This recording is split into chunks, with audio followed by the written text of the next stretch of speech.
ಗೆಳೆಯರೇ ಮತ್ತು ಗೆಳತಿಯರೇ, ಈ ಭೂಮಿ ಮೇಲೆ ಹಣ, ಆಸ್ತಿ, ಶ್ರೀಮಂತಿಕೆ, ಅಧಿಕಾರಕ್ಕಿರುವ ಬೆಲೆ ಬೇರೆ ಯಾವುದಕ್ಕೂ ಇಲ್ಲ. ಇನ್ನು ಈಗ ಸದ್ಯಕ್ಕೆ ನಾನು ಈ ಮಾತನ್ನು ಹೇಳಲು ಕಾರಣ ಭಾರತದ ಅತ್ಯಂತ ಜನಪ್ರಿಯ ಕ್ರಿಕೆಟ್ ಆಟಗಾರ ವೀರೇಂದ್ರ ಸೆಹ್ವಾಗ್. ಈ ವೀರೇಂದ್ರ ಸೆಹ್ವಾಗ್ ಒಂದು ಕಾಲದಲ್ಲಿ ಕ್ರಿಕೆಟ್ ನಲ್ಲಿ ಮಾಡದೇ ಇರುವ ದಾಖಲೆಗಳೇ ಇಲ್ಲ. ಆ ಸಮಯದಲ್ಲಿ ಈತ ಆಡುತ್ತಿದ್ದ ಬಿರುಸಿನ ಆಟ ಎಲ್ಲರ ಮನಸ್ಸನ್ನ ಸೂರೆಗೊಂಡಿತ್ತು. ಈತ ಹೊಡೆಯುತ್ತಿದ್ದ 6 ಗಳನ್ನ ನೋಡಲು ಅಂತಾನೆ ಭಾರತದ ಕೋಟ್ಯಾಂತರ ಜನ ಕ್ರಿಕೆಟ್ ಅಭಿಮಾನಿಗಳು ಟಿವಿ ಮುಂದೆ ಕೂತ್ಕೋತಾ ಇದ್ರು. ಅದು ಟೆಸ್ಟ್ ಆದ್ರೂ ಸರಿ, ಒನ್ ಡೇ ಆದ್ರೂ ಸರಿ, ಸೆಹ್ವಾಗ್ ಹೊಡೆಯುತ್ತಿದ್ದ ರನ್ಗೆ, ಬೌಂಡ್ರಿಗಳಿಗೆ ಲೆಕ್ಕನೇ ಇರ್ತಿರ್ಲಿಲ್ಲ. ಇಷ್ಟೆಲ್ಲ ಅದ್ದೂರಿ ಆಟ ಆಡಿ ಜನರಿಗೆ ಸಾಕಷ್ಟು ಮನೋರಂಜನೆ ಕೊಟ್ಟು ಒಂದು ಕಾಲದಲ್ಲಿ ಯಾವ ಸಿನಿಮಾ ನಟನಿಗೂ ಕಡಿಮೆ ಇಲ್ಲದಂತೆ ಮೆರೆದ ಸೆಹ್ವಾಗ್ ಬದುಕು ಮಾತ್ರ ಈಗ ಹಾಳಾಗಿ ಬೀದಿಗೆ ಬಂದು ನಿಂತಿದೆ. ಈತನ ದಾಂಪತ್ಯ ಮುರಿದು ಬಿದ್ದಿದೆ. ತಾನೇ ಇಷ್ಟಪಟ್ಟು ತುಂಬಾನೇ ಪ್ರೀತಿಸಿ ಮದುವೆಯಾಗಿ ಪ್ರಾಣಕ್ಕಿಂತ ಹೆಚ್ಚು ಅನ್ಕೊಂಡಿದ್ದ ಹೆಂಡತಿ ಕಣ್ಣು ಮುಂದೆನೆ ಇವನನ್ನ ತಿರಸ್ಕಾರ ಮಾಡಿ ಬೇರೊಬ್ಬ ಗಂಡಸಿನ ಜೊತೆ ಮಜಾ ಮಾಡಿ ತನ್ನ ಬಯಕೆಗಳನ್ನ ಪೂರೈಸ್ಕೊತಾ ಇದ್ದಾಳೆ. ಆಕೆಗೆ ತನ್ನ ಗಂಡ ಬೇಡವಾಗಿದ್ದಾನೆ. ಬಯಕೆಗಳೆಂಬ ಹುಚ್ಚು ಕುದುರೆಯನ್ನೇರಿ ಆಕೆ ಸವಾರಿ ಮಾಡ್ತಿದ್ದಾಳೆ. ತಾಳಿ ಕಟ್ಟಿದ ಗಂಡನಿಗಿಂತ ಹಣ, ಆಸ್ತಿನೇ ಆಕೆಗೆ ಮುಖ್ಯ ಆಗಿದೆ. ಹಾಗಾದ್ರೆ ಸೆಹ್ವಾಗ್ ಜೀವನದಲ್ಲಿ ನಡೆದಿದ್ದಾದ್ರೂ ಏನು? ಇವತ್ತಿನ ವಿಡಿಯೋದಲ್ಲಿ ಸೆಹ್ವಾಗ್ ತನ್ನ ಸ್ವಂತ ತಂಗಿಯನ್ನೇ ಮದುವೆ ಆಗಿದ್ದಾದ್ರೂ ಯಾಕೆ?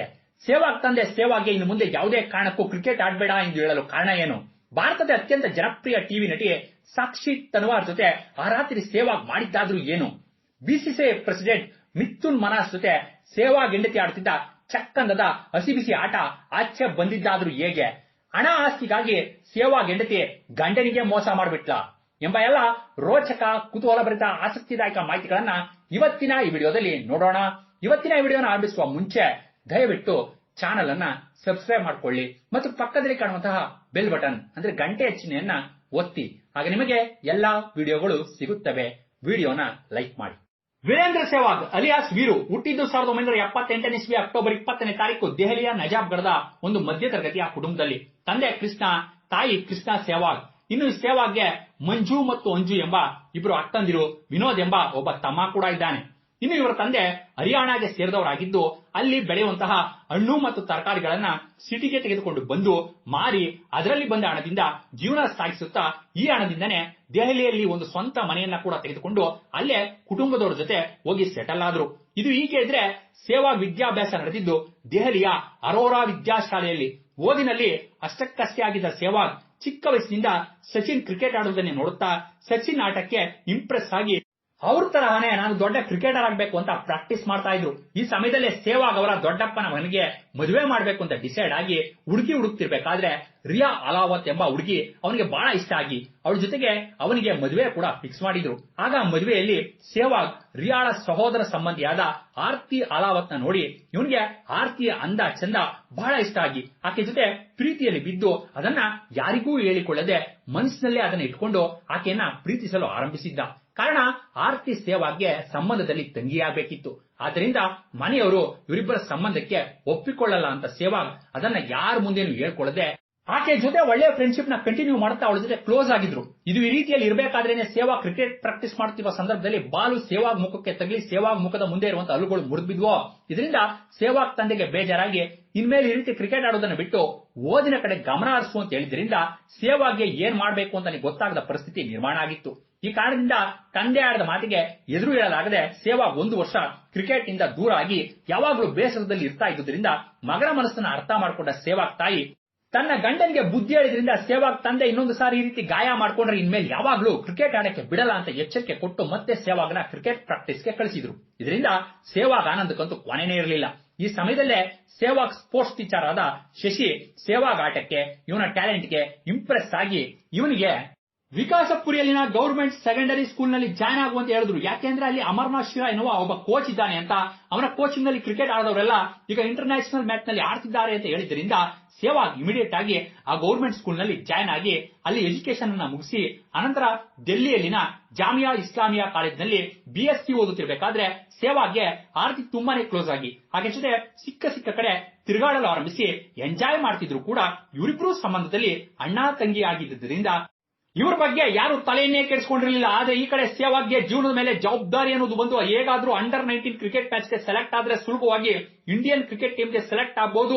ಆ ರೀತಿಯಲ್ಲಿ ತನಗೆ ಬರುವ ನೇಮು ಫೇಮ್ ನಿಂದ ಹ್ಯಾಪಿಯಾಗಿ ಲೈಫ್ ನ ಲೀಡ್ ಮಾಡಬಹುದು ಅಂತ ಹೇಳಿ ಟ್ರೈ ಮಾಡಿದ್ರು ಕೂಡ ಸೆಲೆಕ್ಟ್ ಆಗೋಕೆ ಮಾತ್ರ ಆಗದೆ ಇದ್ದುದರಿಂದ ತನ್ನ ಕೋಚ್ ಸಲಹೆ ಮೇರೆಗೆ ದಿಲ್ಲಿಯಲ್ಲಿ ಮುಲ್ತಾನ್ ಕ್ಲಬ್ ಸ್ಕೂಲ್ ನಲ್ಲಿ ಕ್ರಿಕೆಟ್ ಆಡುತ್ತಾ ತನ್ನ ಖರ್ಚುಗಳಿಗೆ ತಾನೇ ಆಗೋ ಈಗೋ ಹಣನ ಸಂಪಾದನೆ ಮಾಡ್ತಿದ್ರು.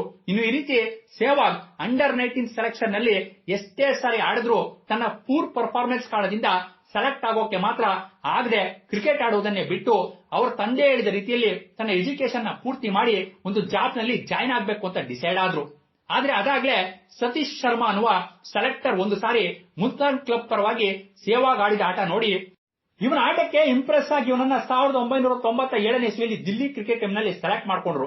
ಈ ರೀತಿಯಲ್ಲಿ ಸೆಹ್ವಾಗ್ ದಿಲ್ಲಿ ಕ್ರಿಕೆಟ್ ಟೀಮ್ ನಿಂದ ರಣಜಿ ಟ್ರೋಫಿ ಮತ್ತು ದುಲೀಪ್ ಟ್ರೋಫಿಯಲ್ಲಿ ಒಳ್ಳೆ ಸ್ಕೋರ್ ಮಾಡಿದ್ದರಿಂದ ಆಗ ಇಂಡಿಯನ್ ಕ್ರಿಕೆಟ್ ಟೀಮ್ ಸೆಲೆಕ್ಟರ್ ಆಗಿದ್ದ ಶ್ರೀಕಾಂತ್ ಅವರು ಸೆಹ್ವಾಗ್ ಪರ್ಫಾರ್ಮೆನ್ಸ್ ನೋಡಿ ಫಿದಾ ಆಗಿ ಇವನಿಗೆ ಸಪೋರ್ಟ್ ಮಾಡಲು ಆರಂಭಿಸಿದ್ರು. ಇನ್ನು ಆಗ್ಲೇ ಸೆಹ್ವಾಗ್ ಅದೃಷ್ಟಕ್ಕೆ ರಮಣಲಂಬಾ ಎನ್ನುವ ಕ್ರಿಕೆಟರ್ ಇದ್ದಕ್ಕಿದ್ದಾಗೆ ಅನಾರೋಗ್ಯಕ್ಕೆ ಗುರಿಯಾಗಿ ಸತ್ತು ಹೋಗಿದ್ದರಿಂದ ಅವನ ಜಾಗದಲ್ಲಿ ಇನ್ನೊಬ್ಬ ಪ್ಲೇಯರ್ ಬೇಕು ಅಂತೇಳಿ ಬಿಸಿಸಿಐ ಹುಡುಕ್ತಾ ಇರಬೇಕಾದ್ರೆ ಶ್ರೀಕಾಂತ್ ಅವರು ಸೆಹ್ವಾಗ್ ನ ರೆಫರ್ ಮಾಡಿದ್ರಿಂದ 1999ನೇ ಇಸ್ವಿಯಲ್ಲಿ ಸೆಹ್ವಾಗ್ ಇಂಡಿಯನ್ ಕ್ರಿಕೆಟ್ ಟೀಮ್ಗೆ ಸೆಲೆಕ್ಟ್ ಆಗಿ ತನ್ನ ಮೊದಲ ಒನ್ ಡೇ ಮ್ಯಾಚ್ ನ ಪಾಕಿಸ್ತಾನದ ಮೇಲೆ ಆಡಿದಾಗ ಆ ಮ್ಯಾಚ್ ನಲ್ಲಿ 1 ರನ್ಗೆ ಔಟ್ ಆಗಿದ್ದರಿಂದ ಇವನ ಪರ್ಫಾರ್ಮೆನ್ಸ್ ಗೆ ಇಂಡಿಯನ್ ಕ್ರಿಕೆಟ್ ಬೋರ್ಡ್ ಬೇಜಾರಾಗಿ ಸೆಹ್ವಾಗ್ ನ 1.5 ವರ್ಷ ಇಂಡಿಯನ್ ಕ್ರಿಕೆಟ್ ಟೀಮ್ ನಿಂದ ಹೊರಗಿಟ್ಟಿತ್ತು. ಇನ್ನು ಇದೇ ಬೇಸರದಲ್ಲಿ ಸೆಹ್ವಾಗ್ ಈ ನೋವನ್ನ ಮರಿಬೇಕು ಅಂತ ಹೇಳಿ ಆರ್ತಿನ ಮದುವೆ ಆಗ್ಬೇಕು ಅಂತ ಡಿಸೈಡ್ ಆಗಿ ಆಕೆಗೆ ಪ್ರಪೋಸ್ ಮಾಡಿದಾಗ ಅವಳು ಕೂಡ ಇಮಿಡಿಯೇಟ್ ಆಗಿ ಒಪ್ಕೊಂಡಿದ್ಲು. ಆದ್ರೆ ಈ ವಿಷಯ ಅದ್ಯಾವಾಗ ಇವರ ಸಂಬಂಧಿಕರಿಗೆ ಗೊತ್ತಾಯ್ತೋ ಎಲ್ಲ ಸೆಹ್ವಾಗ್ ನ ಮತ್ತು ಆರ್ತಿನ ಬಾಯಿಗೆ ಬಂದ ಹಾಗೆ ಬೈಯುತ್ತಾ ಅಣ್ಣ ತಂಗಿ ಸಂಬಂಧದಲ್ಲಿ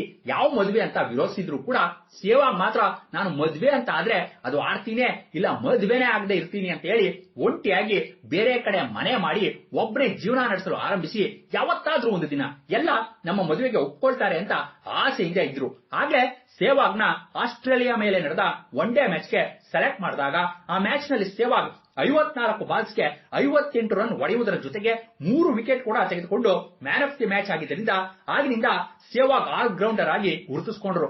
ಆದ್ರೆ ಅವನು ಮಿಡಲ್ ಆರ್ಡರ್ ಬ್ಯಾಟ್ಸ್ಮನ್ ಆಗಿದ್ದರಿಂದ ಪ್ರತಿ ಸಾರಿ ಇವನಿಗೆ ಪರ್ಫಾರ್ಮೆನ್ಸ್ ತೋರಿಸುವಂತ ಅವಕಾಶ ಸಿಗ್ತಿರಲಿಲ್ಲ. ಆದ್ರೆ ಒಂದು ಸಾರಿ ಸಚಿನ್ ಇಂಜೂರ್ ಆಗಿದ್ದರಿಂದ ಸೆಲೆಕ್ಟರ್ಸ್ ಸೆಹ್ವಾಗ್ ನ ಓಪನರ್ ಆಗಿ ಕಳಿಸಿದಾಗ ಅದನ್ನ ಸದುಪಯೋಗಪಡಿಸಿಕೊಂಡ ಸೆಹ್ವಾಗ್ ನ್ಯೂಜಿಲೆಂಡ್ ಮೇಲೆ ನಡೆದ ಮ್ಯಾಚ್ ನಲ್ಲಿ 69 ಬಾಲ್ಸ್ ಗೆ 100 ರನ್ ಹೊಡೆದಿದ್ದರಿಂದ ಇವನ ಅದೃಷ್ಟ ಬದಲಾಗುತ್ತೆ ಅಂತ ಎಲ್ಲರೂ ಅಂದ್ಕೊಂಡ್ರು. ಆದ್ರೆ ತಕ್ಷಣ ಸಚಿನ್ ಟೀಮ್ಗೆ ಬಂದಿದ್ದರಿಂದ ಮತ್ತೆ ಸೆಹ್ವಾಗ್ ನ ಮಿಡಲ್ ಆರ್ಡರ್ ಗೆ ಆಡಿಸಲು ಆರಂಭಿಸಿದ್ರು. ಇನ್ನು ಈ ಸೆಹ್ವಾಗ್ ಅದೃಷ್ಟಕ್ಕೆ ಇಂಗ್ಲೆಂಡ್ ಮೇಲೆ ನಡೆದ ಮ್ಯಾಚ್ ನಲ್ಲಿ ಗಂಗೂಲಿ ಇಂಜೂರ್ ಆಗಿದ್ದರಿಂದ ಸೆಹ್ವಾಗ್ ಮತ್ತೆ ಓಪನರ್ ಆಗಿ ಸೆಲೆಕ್ಟ್ ಆಗಿ ಮಿಡಲ್ ಆರ್ಡರ್ ಗಿಂತ ಓಪನರ್ ಆಗಿನೇ ಇವನು ಚೆನ್ನಾಗಿ ಆಡ್ತಾನೆ ಅಂತ ಹೇಳಿ ಸಚಿನ್ ನ ಮಿಡಲ್ ಆರ್ಡರ್ ಗೆ ಕಳಿಸಿ ಸೆಹ್ವಾಗ್ ನ ಓಪನರ್ ಆಗಿ ಬಿಸಿಸಿಐ ಅವರು ಫಿಕ್ಸ್ ಮಾಡಿದ್ರು. ಈ ರೀತಿಯಲ್ಲಿ ಆಗಿನಿಂದ ತನ್ನ ಕೆರಿಯರ್ ನಲ್ಲಿ ಸೆಹ್ವಾಗ್ ಹಿಂದೆ ತಿರುಗಿ ನೋಡುವ ಅವಸರನೇ ಬರಲಿಲ್ಲ. ಈ ರೀತಿಯಲ್ಲಿ 104 test match, 251 one day, 19 T20 match ನಲ್ಲಿ ಇದುವರೆಗೆ ಆಡಿರುವ ಸೆಹ್ವಾಗ್ ತನ್ನ ಪರ್ಫಾರ್ಮೆನ್ಸ್ ಗೆ 2007ನೇ ಇಸ್ವಿಯಲ್ಲಿ ಅರ್ಜುನ ಅವಾರ್ಡ್, 2010ನೇ ಇಸ್ವಿಯಲ್ಲಿ ICC test player of the year ಅಂತ ಹೇಳಿ ಅಷ್ಟೇ ಅಲ್ಲದೆ ಕೇಂದ್ರ ಸರ್ಕಾರದಿಂದ ಪದ್ಮಶ್ರೀ ಅವಾರ್ಡ್ ಕೂಡ ತೆಗೆದುಕೊಂಡಿದ್ದಾರೆ. ಈ ರೀತಿಯಲ್ಲಿ ಪ್ರೊಫೆಷನಲ್ ಲೈಫ್ ನಲ್ಲಿ ಬಂದ ಸಕ್ಸಸ್ ನಿಂದ ಸೆಹ್ವಾಗ್ ಹರಿಯಾಣ ಮತ್ತು ದೆಹಲಿಯಲ್ಲಿ 2 ಮನೆ ಕಟ್ಟಿಸಿಕೊಂಡು ತನ್ನ ಫ್ಯಾಮಿಲಿನ ಸೆಟಲ್ ಮಾಡಿ ತನ್ನ ಅಕ್ಕಂದರಿಗೆ ಕೂಡ ಮದುವೆ ಮಾಡಿಸಿ ತನ್ನ ತಮ್ಮನನ್ನ ಕ್ರಿಕೆಟರ್ ಆಗಿ ಕರೆದುಕೊಂಡು ಬರಬೇಕು ಅಂತ ಅಂದ್ಕೊಂಡ್ರು. ಆದ್ರೆ ಅದು ಸಾಧ್ಯವಾಗದೇ ಇದ್ದುದರಿಂದ ಅವನಿಗೆ ಊರಿನಲ್ಲೇ ಒಂದು ರೈಸ್ ಮಿಲ್ಲು ಮತ್ತು ವ್ಯವಸಾಯದ ಭೂಮಿಗಳನ್ನ ನೋಡಿಕೊಳ್ಳುವ ಜವಾಬ್ದಾರಿ ಕೊಟ್ಟರು. ಈ ರೀತಿ ಕ್ರಿಕೆಟ್ ಮ್ಯಾಚು, ಕಮರ್ಷಿಯಲ್ ಆಡ್ಸ್ ಮತ್ತು ರಿಯಲ್ ಎಸ್ಟೇಟ್ ಬಿಸ್ನೆಸ್ ಅಂತ ಮಾಡಿಕೊಂಡು ಆ ಮೂಲಕ ಇದುವರೆಗೆ 500 ಕೋಟಿ ರೂಪಾಯಿ ಆಸ್ತಿನ ಸಂಪಾದನೆ ಮಾಡಿ ನಂತರ ತನ್ನ ಮನೆಯವರು ಯಾರೂ ಒಪ್ಕೊಳ್ಳದೆ ಹೋದ್ರು ಪರವಾಗಿಲ್ಲ, ನಾನು ಮದುವೆ ಅಂತ ಆದ್ರೆ ಅದು ಆಡ್ತೀನಿ ಅಂತೇಳಿ ಅವಳ ಜೊತೆ ಓಡಿ ಹೋಗಿ ಸೀಕ್ರೆಟ್ ಆಗಿ ಅವಳನ್ನೇ ಮದುವೆ ಮಾಡ್ಕೊಂಡ್ರು. ಈ ವಿಷಯ ಯಾವಾಗ ಅವ್ರ ತಂದೆ ತಾಯಿಗೆ ಗೊತ್ತಾಯ್ತು ಅವ್ರ ಮಗನ ಕೆರಿಯರ್ ಎಲ್ಲಿ ಹಾಳಾಗೋಗುತ್ತೆ ಅಂತ ಕುಟುಂಬದವರೆಲ್ಲ ಸೇರಿ ಬೇರೆ ದಾರಿನೇ ಇಲ್ಲದೆ 2004ನೇ ಇಸ್ವಿ ಏಪ್ರಿಲ್ 22ನೇ ತಾರೀಕು ಗ್ರ್ಯಾಂಡ್ ಆಗಿ ಇಬ್ಬರ ಕುಟುಂಬದವರ ಸಮ್ಮುಖದಲ್ಲಿ ಮದುವೆ ಮಾಡಿಸಿದ್ರು. ಆದ್ರೆ ಸೆಹ್ವಾಗ್ ಫ್ಯಾಮಿಲಿಗೆ ಮಾತ್ರ ಈ ಮದುವೆ ಇಷ್ಟ ಆಗದೆ ಸೊಸೆ ಸವಾಸನೆ ಬೇಡ ಅಂತೇಳಿ ದೆಹಲಿ ಬಿಟ್ಟು ಹರಿಯಾಣಕ್ಕೆ ಶಿಫ್ಟ್ ಆದ್ರೆ ಸೆಹ್ವಾಗ್ ತನ್ನ ಹೆಂಡತಿ ಜೊತೆ ಸೇರಿ ದೆಹಲಿಯಲ್ಲಿ ತಮ್ಮ ಲೈಫ್ ನ ಸ್ಟಾರ್ಟ್ ಮಾಡಿದ್ರು. ಆ ರೀತಿಯಲ್ಲಿ ಇವರ ಅನ್ಯೋನ್ಯ ಸಂಸಾರಕ್ಕೆ ಗುರುತಾಗಿ 2008ನೇ ಇಸ್ವಿಯಲ್ಲಿ ಆರ್ಯವೀರ್ ಮತ್ತು 2010ನೇ ಇಸ್ವಿಯಲ್ಲಿ ವೇದಾಂತ್ ಎಂಬ ಇಬ್ಬರು ಮಕ್ಕಳು ಕೂಡ ಜನಿಸಿದ್ರು. ಇನ್ನು 2010ರಲ್ಲಿ ಹರಿಯಾಣದ ಅಜ್ಮೀರ್ ನಲ್ಲಿ ಸೆಹ್ವಾಗ್ ಒಂದು ಇಂಟರ್ನ್ಯಾಷನಲ್ ಸ್ಕೂಲ್ ಆರಂಭಿಸಿ ಸರ್ಕಾರ ಇವರಿಗೆ ಗಿಫ್ಟ್ ಆಗಿ ಕೊಟ್ಟಿದ್ದ 23 ಎಕರೆ ಭೂಮಿಯಲ್ಲಿ ಒಂದು ಸ್ಪೋರ್ಟ್ಸ್ ಅಕಾಡೆಮಿ ಕೂಡ ಆರಂಭಿಸಿ ಈ ರೀತಿಯಲ್ಲಿ ಆ ಅಕಾಡೆಮಿ ಮೂಲಕ ತುಂಬಾ ಜನ ನ್ಯಾಷನಲ್, ಇಂಟರ್ನ್ಯಾಷನಲ್, ಸ್ಟೇಟ್ ಲೆವೆಲ್ಗೆ ಸೆಲೆಕ್ಟ್ ಆಗಿದ್ದಾರೆ. ಈ ಸೆಹ್ವಾಗ್ ಡೆಲ್ಲಿ ಮೂಲಕ ಐಪಿಎಲ್ ಮ್ಯಾಚ್ ಗಳನ್ನ ಆಡಿ 2017ನೇ ಇಸ್ವಿಯಲ್ಲಿ ಇಂಟರ್ನ್ಯಾಷನಲ್ ಮ್ಯಾಚ್, ಐಪಿಎಲ್ ಮ್ಯಾಚ್ ಗಳಿಂದ ರಿಟೈರ್ಡ್ ಆಗಿ ಕ್ರಿಕೆಟ್ ಮ್ಯಾಚ್ ಗಳಿಗೆ ಕಮೆಂಟರಿ ಹೇಳುತ್ತಾ ಆಂಕರ್ ಆಗಿ ವ್ಯವಹರಿಸಲು ಆರಂಭಿಸಿದ್ರು. ಈ ರೀತಿಯಲ್ಲಿ ಎಲ್ಲ ಚೆನ್ನಾಗಿ ನಡೆಯುತ್ತಿರಬೇಕಾದ್ರೆ ಅದ್ಯಾವಾಗ 2017ನೇ ಇಸ್ವಿಯಲ್ಲಿ ಇಂಟರ್ನ್ಯಾಷನಲ್ ಮ್ಯಾಚ್ ಗಳಿಂದ ಸೆಹ್ವಾಗ್ ರಿಟೈರ್ಡ್ ಆದ್ರೋ ಇದಾದ ನಂತರ 2018ನೇ ಇಸ್ವಿಯಲ್ಲಿ ಹಿಂದಿ ಧಾರಾವಾಹಿಗಳ ನಟಿಯಾದ ಸಾಕ್ಷಿ ತನ್ವಾರ್ ಸೆಹ್ವಾಗ್ನ ತನ್ನ ಅಡುಗೆ ಕಾರ್ಯಕ್ರಮಕ್ಕೆ ಆಹ್ವಾನಿಸಿ ಅಲ್ಲಿ ಆ ಶೋ ನಡೆಯುವ ಸಮಯದಲ್ಲಿ ಸೆಹ್ವಾಗ್ ಮತ್ತು ಸಾಕ್ಷಿ ತನ್ವಾರ್ ನಡುವೆ ಸ್ನೇಹ ಅನ್ನುವುದು ಆರಂಭವಾಗಿ ಇವರಿಬ್ಬರ ಸಂಬಂಧ ಗಾಢವಾಗಿ ಇವರಿಬ್ಬರು ಒಂದಷ್ಟು ದಿನ ಪಾರ್ಟಿ ಪಬ್ಬು ಅಂತ ಸುತ್ತಾಡ್ಕೊಂಡು ಇವರಿಬ್ಬರ ಖಾಸಗಿ ಫೋಟೋಗಳು ಕೂಡ ಎಲ್ಲರಿಗೂ ಸಿಕ್ಕಿ ಮೀಡಿಯಾದ ಮೂಲಕ ಆಚೆ ಬಂದಿದ್ದರಿಂದ ಅದು ದೊಡ್ಡ ನ್ಯೂಸ್ ಆಗಿ ಇನ್ನು ಸೆಹ್ವಾಗ್ ಈ ರೀತಿ ಸಾಕ್ಷಿ ಜೊತೆ ಆಡುತ್ತಿದ್ದ ರಂಗ್ ಚಕಮಕಿ ಆಟಗಳೆಲ್ಲ ಸೆಹ್ವಾಗ್ ಹೆಂಡತಿ ಆರ್ತಿಗೆ ಬಹಳ ಚೆನ್ನಾಗಿ ಗೊತ್ತಿತ್ತು. ಆದ್ರೂ ಏನೂ ಮಾತನಾಡದೆ ಆಕೆ ಸುಮ್ಮನಿದ್ಲು. ಇನ್ನು ಎಲ್ಲಾ ಕಾರಣಗಳಿಂದ ಸೆಹ್ವಾಗ್ ಪರ್ಸನಲ್ ಲೈಫ್ ಸಂಪೂರ್ಣ ಹಾಳಾಗಿ ದಾಂಪತ್ಯ ತಾಳ ತಪ್ಪಿತ್ತು. ಈ ಸಮಯದಲ್ಲೇ ಆಸ್ತಿ ವಿಷಯಕ್ಕೆ ಮನೆಯವರ ನಡುವೆ ಭಿನ್ನಾಭಿಪ್ರಾಯ ಅನ್ನೋದು ಶುರುವಾಗಿ ಮನಸ್ತಾಪವಾಗಿ ಸೆಹ್ವಾಗ್ ತಂದೆ ತಾಯಿ ಇರುವ ಆಸ್ತಿಯನ್ನ ಸಮಾನವಾಗಿ ಪಾಲ್ ಮಾಡಿ ತಮ್ಮ 4 ಮಕ್ಕಳಿಗೆ ಹಂಚಲು ನೋಡಿದಾಗ ಸೆಹ್ವಾಗ್ ಕೂಡ ತನ್ನ ಅಕ್ಕಂದಿರಿಗೆ ಮತ್ತು ತಮ್ಮನಿಗೆ ಆಸ್ತಿಯಲ್ಲಿ ಪಾಲ್ ಕೊಡಲು ಒಪ್ಕೊಂಡಿದ್ರು. ಆದ್ರೆ ಅದೇ ಸಮಯಕ್ಕೆ ಸೆಹ್ವಾಗ್ ಹೆಂಡತಿ ಈ ವ್ಯವಹಾರಕ್ಕೆ ಎಂಟ್ರಿ ಆಗಿ ಈ ಆಸ್ತಿಯೆಲ್ಲ ನನ್ನ ಗಂಡ ಕಷ್ಟಪಟ್ಟು ಸಂಪಾದನೆ ಮಾಡಿರೋದು, ಆದ್ರಿಂದ ಯಾರಿಗೂ ಇದರಲ್ಲಿ ಪಾಲ್ ಕೊಡುವ ಅವಶ್ಯಕತೆ ಇಲ್ಲ, ಎಲ್ಲ ನಮ್ದೇ ಅಂತ ಗಲಾಟೆ ಮಾಡಿ ಬೇಜಾರು ಮಾಡಿಕೊಂಡು ತನ್ನ ತಾಯಿ ಮನೆಗೆ ಹೊರಟೋದ್ಲು. ಆದ್ರೆ ಆಗ ಕೆಲವರು ಇವರಿಬ್ಬರನ್ನ ಸೇರಿಸಲು ಪ್ರಯತ್ನ ಪಟ್ಟಿದ್ರು.